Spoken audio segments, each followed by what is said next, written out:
let me also state that for me, I was thinking that, and we were thinking that if clearly the minister wanted to rationalize expenditure, he would have created that enabling environment for the private sector to take up that heavy lifting.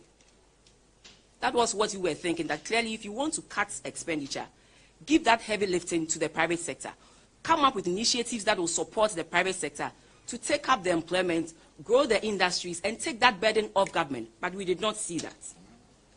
The measures outlined to enable the private sector growth, such as the support for women entrepreneurs, agriculture for economic transformation agenda, the rapid industrialization for jobs initiative, among others, are all centered heavily on the government.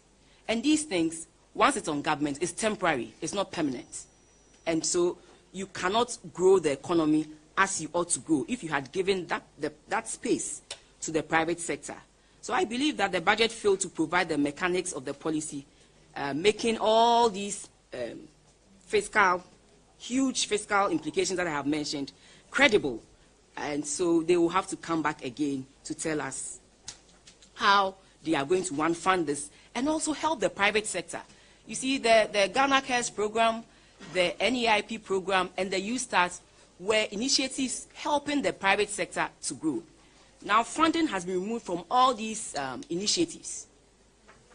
The U-Start, the Ghana Cares were addressing the issues of the SMEs. And we know the important role SMEs play in this country. They, give us about 70 to 80% of employment. And then they also sustain and hold the economy. And you heard the minister mention that our growth of 5.7 in 2024 was being led by industry. And so if you take out these small supports that government was giving to them, then clearly we are in for some disappointments in that area as well. And